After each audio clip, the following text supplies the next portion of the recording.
Syed Mohammad Ashraf, Founder President, All India Ulema and Mashaikh Board, Shauki Ibrahim Abdul Karim Alam, Grand Mufti of Egypt, Sheikh Hashimuddin Al Gailani from Baghdad, Abdul Rahim Muhammad Okur from Jordan, Sayyid Minajur Rahman from Bangladesh, Diwan Ahmad Masud Chishti from Pakistan, Sayyid Nizami from Nizamuddin Dargah, and Sayyid Chishti from Ajmer Sharif. My minister colleague, scholars and Sufis from India, our guests from neighbors and from nations far beyond, welcome to a land that is a timeless fountain of peace and an ancient source of traditions and faiths which has received and nurtured religions from the world. Welcome to a people with an abiding belief in Vasudhaiv Kutumbakam. The world is one family. A belief in harmony with the message of Holy Quran, that mankind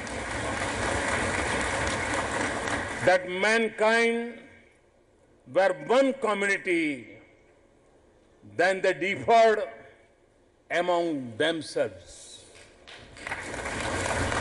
A creed accord, in the words of the great Persian Sufi poet Sadi, written in the United Nations, that human beings come from the same source. We are one family. Welcome to the ancient city of Delhi, built by the genius of diverse peoples, cultures, and faiths. Like our nation, the city's heart has a place for every faith, from those with few followers to those with billion believers. It is a magnificent shrine, includes the dargahs of great Sufi saints Mahbub-e-Ilahi and Hazrat Bakhtar Kafi, that draw people from all faiths and all corners of the world. This is an extraordinary event of great importance to the world at a critical time for humanity. At a time when the dark shadow of violence is becoming longer, you are the noor, or the light of a hope.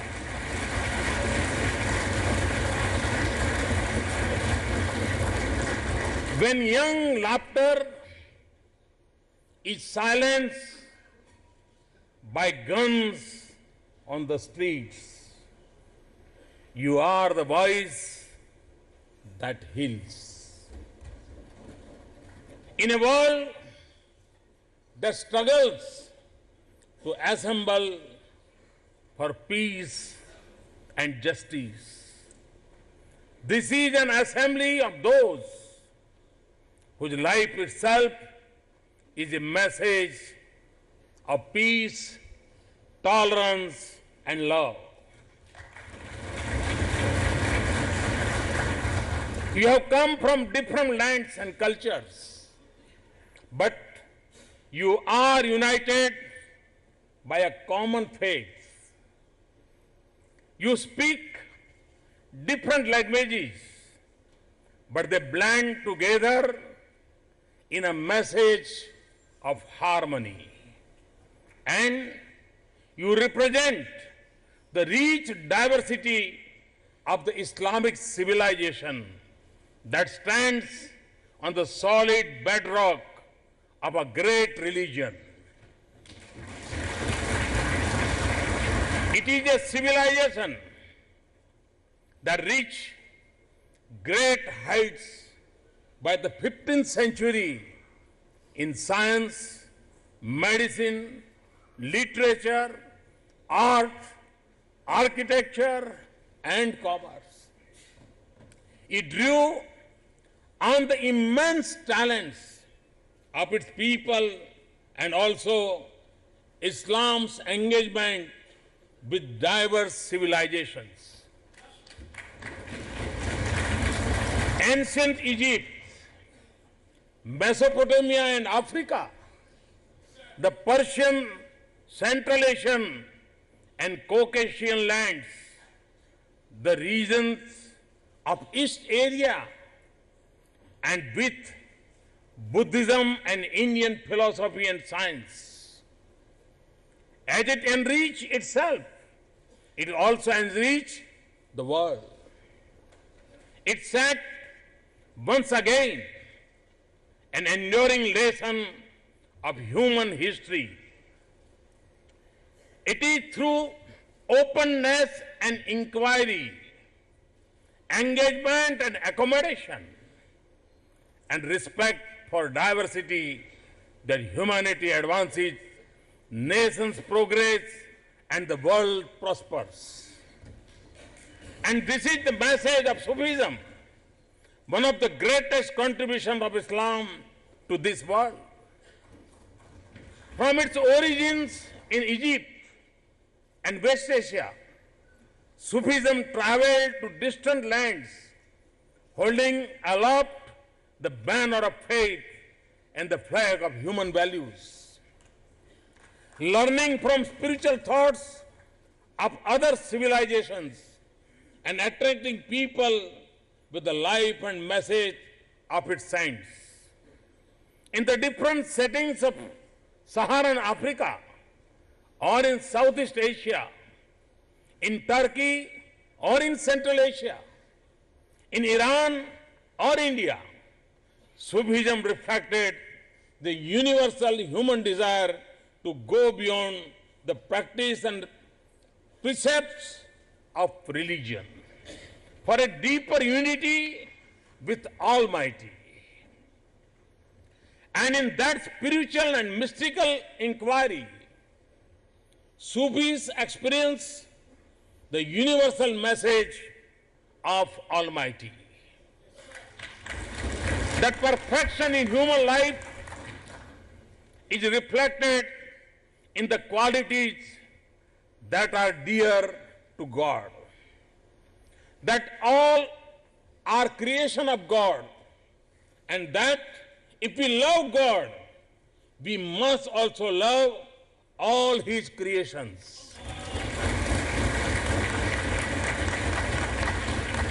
As Hazrat Nizamuddin Auliya said, Almighty holds dear those who love Him for the sake of human beings and those who love human beings for the sake of Almighty.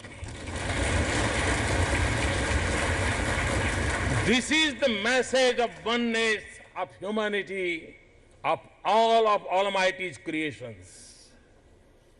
For the Sufis, therefore, service to God meant service to humanity.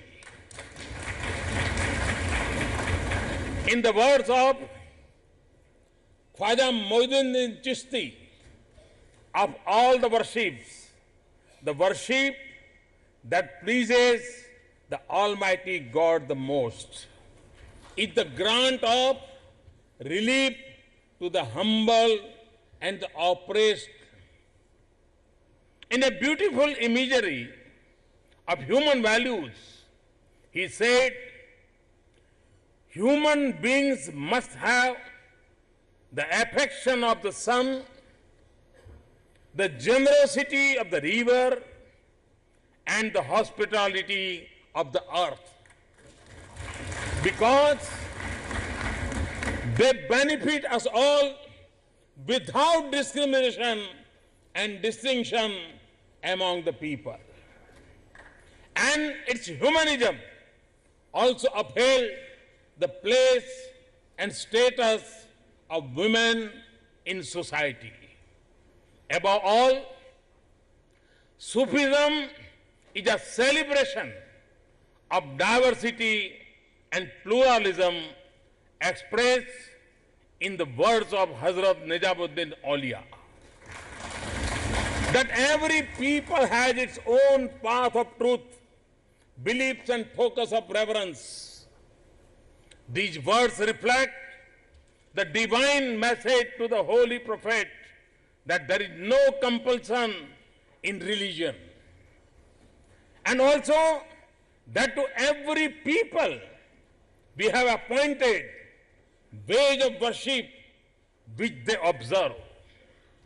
And it is in harmony with the soul of Bhakti, saying in the Hindu tradition, into the bosom of the one great sea flow streams that come from hills on every side. In the wisdom of Bullhe Shah, Lord is mixed in every heart. These values are the need of our times.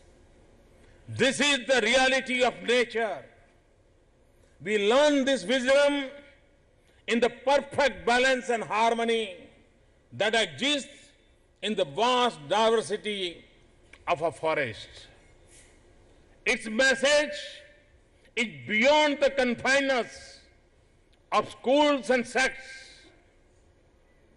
It is a spiritual quest that traces its origin from the Holy Prophet and the fundamental values of Islam, which literally means peace.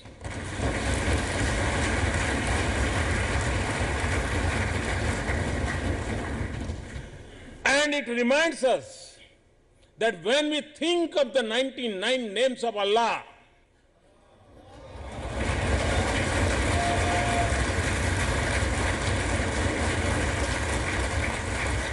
none stands for force and violence. And that the first two names denote compassionate and merciful. Allah is Rahman and Rahim.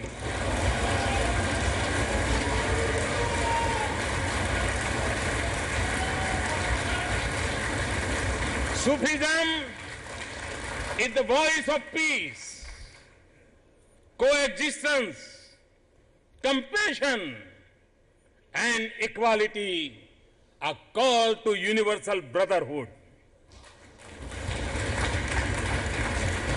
And just as India became a principal center of Islamic civilization, our nation also emerged as one of the most vibrant hubs of Sufism. Sufism became the face of Islam in India, even as it remained deeply rooted in the Holy Quran and Hadith. Sufism blossomed in India's openness and pluralism. It engaged with her spiritual tradition and evolved its own Indian ethos. And it helped shape a distinct Islamic heritage of India. We see this heritage in the fields of art, architecture, and culture that is a part of the fabric of our nation and our collective daily lives. We see it in the spiritual and intellectual tradition of India. It helps strengthen the inclusive culture that is our great nation's immense contribution to the cultural tapestry of this world. In Baba Farid's poetry or Guru Granth Sahib, we feel the same spiritual connection. We see compassion in the langars of Sufi shrine and the village tombs of local peas that attracted the poor and hungry. The words of Hindvi were spoken in the Sufi khanqahs. Sufism's contribution to poetry in India is huge. Its impact on the development of Indian music is profound. None had greater impact than the Sufi poet, musician Amir Khusro.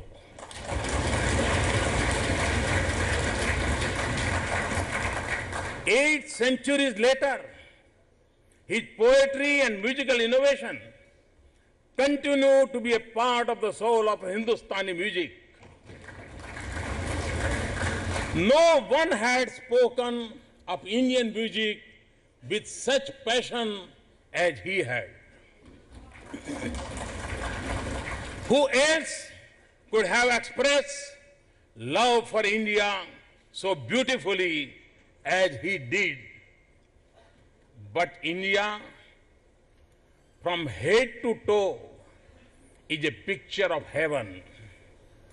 Adam came from the palace of paradise. He could only be sent to an orchard of fruits, that is India.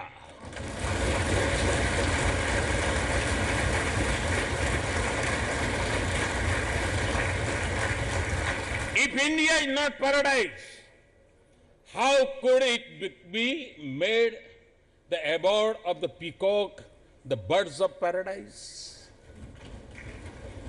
It is this spirit of Sufism, the love for their country and their pride in their nation, that define the Muslims in India. They reflect the timeless culture of peace, diversity, and equality of faith of our land. They are steeped in the democratic tradition of India, confident of their place in the country, and invested in the future of their nation. And above all, they are shaped by the value of the Islamic heritage of India. It affords the highest ideals of Islam and have always rejected the forces of terrorism and extremism.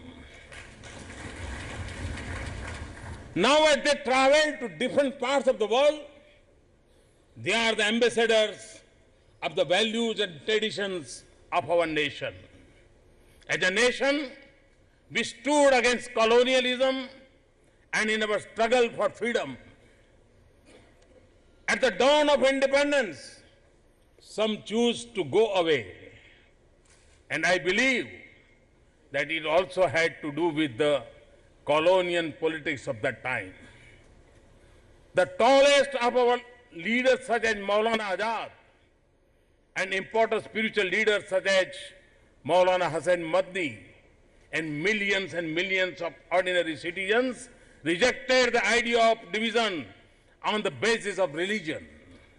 Now, India is moving forward on the strength of the struggles, the sacrifices, the bravery, the knowledge, the skill, the art, and the pride of every member of every faith in our diverse and yet united nation.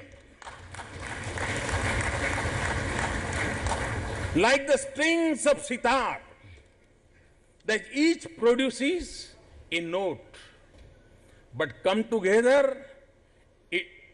to create a beautiful melody. This is the spirit of India. This is the strength of our nation. All our people, Hindus, Muslims, Sikhs, Christians, Jains, Buddhists, the micro-minority of Parsis, believers, non-believers, are an integral part of India. Just as it once come to India, today Sufism from India has spread across the world. But this tradition that evolved in India belongs to the whole of South Asia. That is why I urge others in the region to nurture and revive this glorious heritage of ours. When the spiritual love of Sufism, not the violent force of terrorism,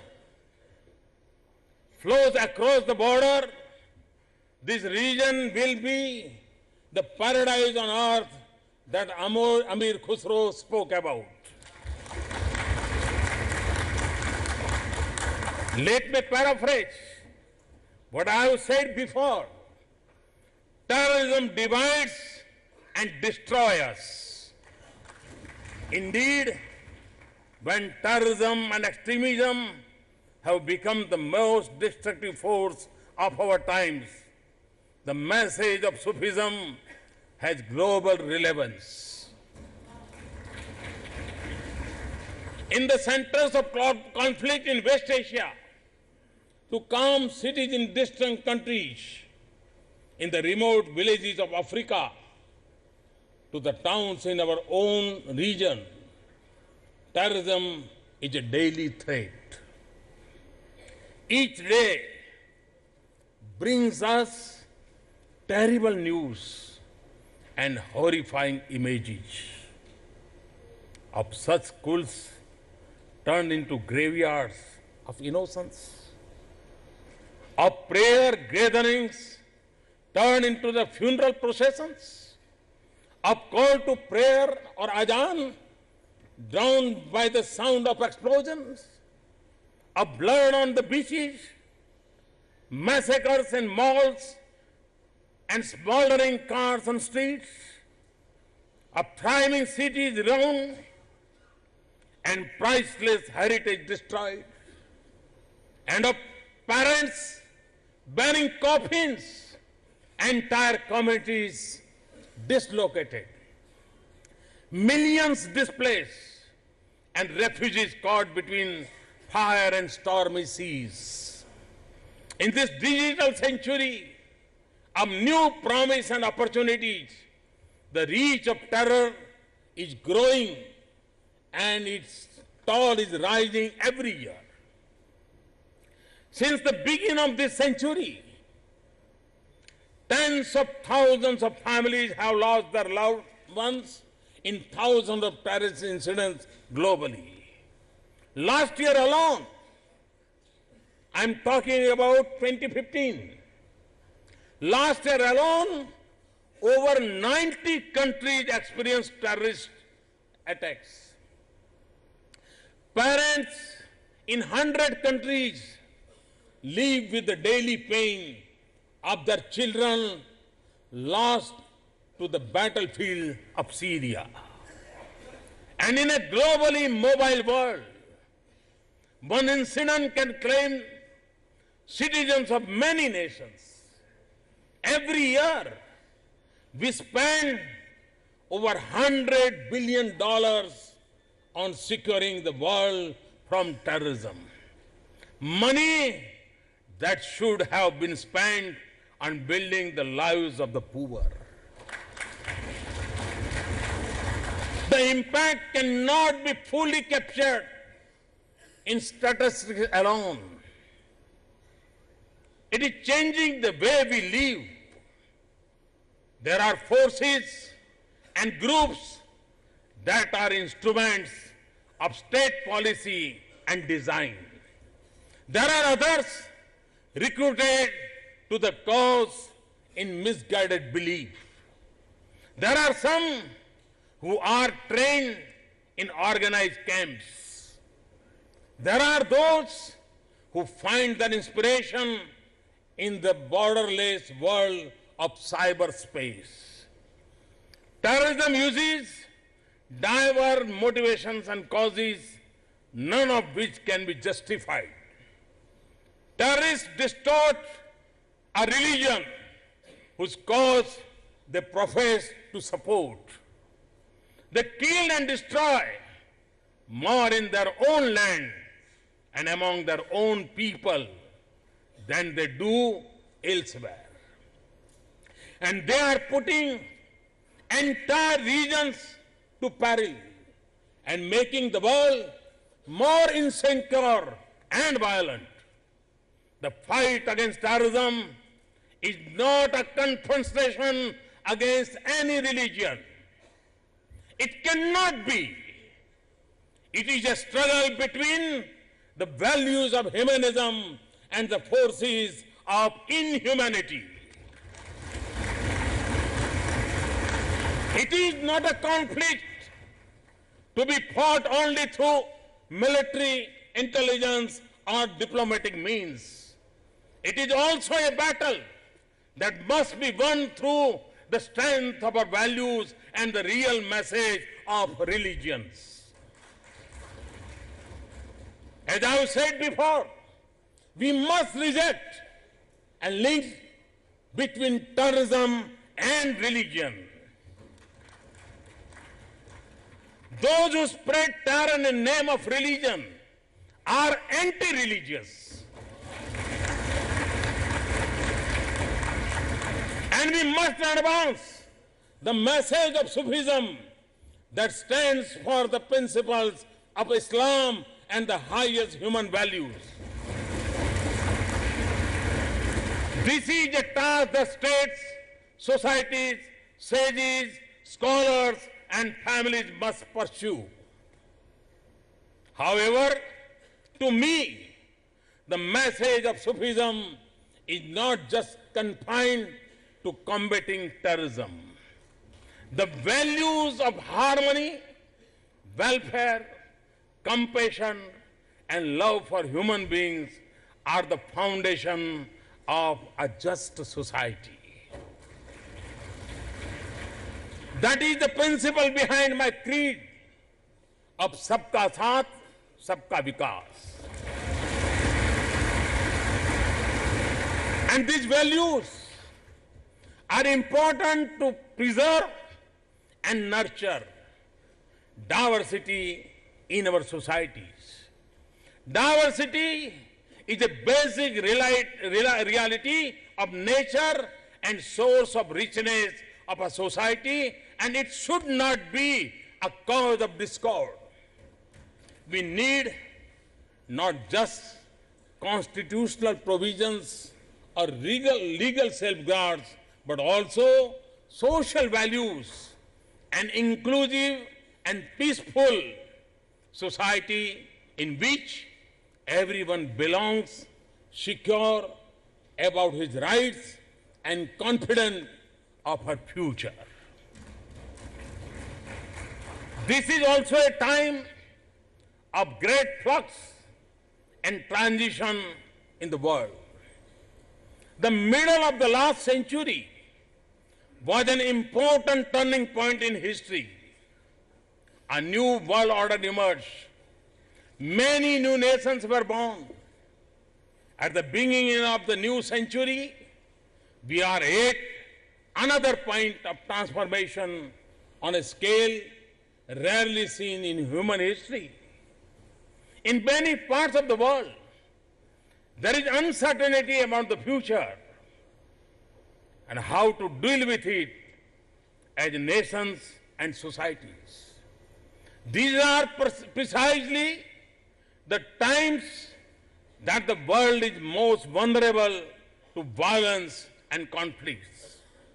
The global community must be more vigilant than ever before and counter the forces of darkness with the radiant light of the human values.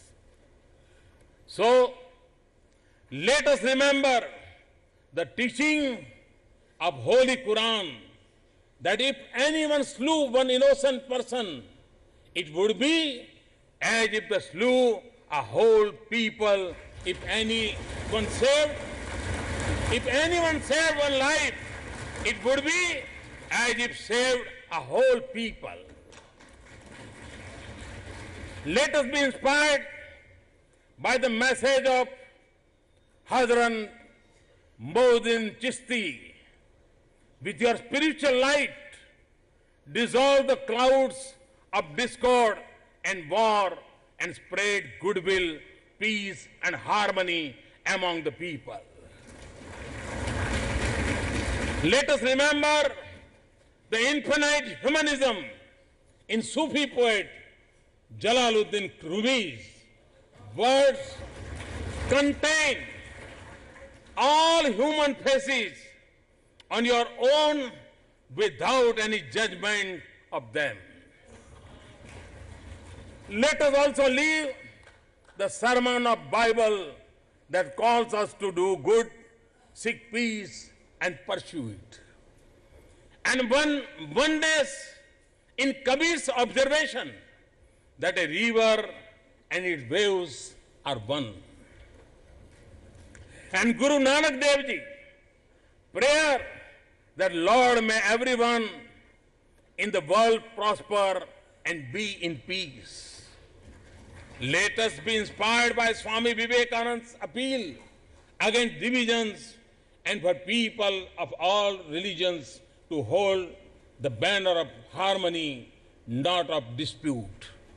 Let us also reaffirm the enduring message of Ahimsa of Lord Buddha and Mahavir. And from this forum, in this land of Gandhi and of timeless prayers that always end with invocation of Om Shanti, Shanti, Shanti, peace, peace, peace. Peace within and in the world.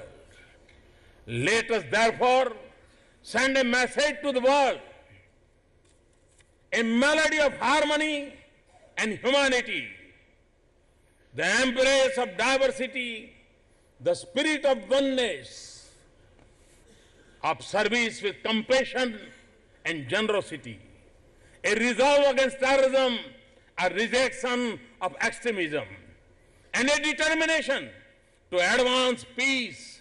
Let us challenge the forces of violence with the kindness of our love and universal human values. And lastly, let us restore the light of hope and turn this world into a garden of peace. Thank you for being here. Thank you for what you stand for. Thank you. Thank you. Thank you for the role you are playing in building a better world. Thank you very much. Thanks a lot.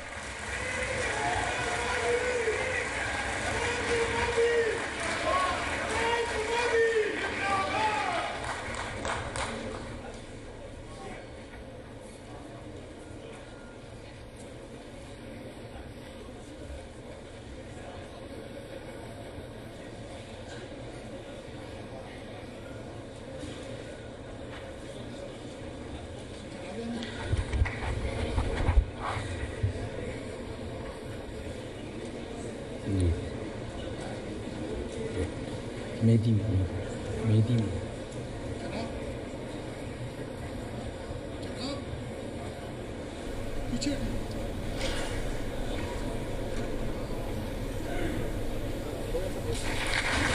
आप देख रहे हैं विज्ञान भवन से सीधा प्रसारण, जहां प्रधानमंत्री नरेंद्र मोदी ने विश्व सूफी सम्मेलन को संबोधित करते हुए सूफीवाद के साथ साथ भारतीय संस्कृति की परंपराओं को भी विश्व के सामने इस मंच के जरिए रखा।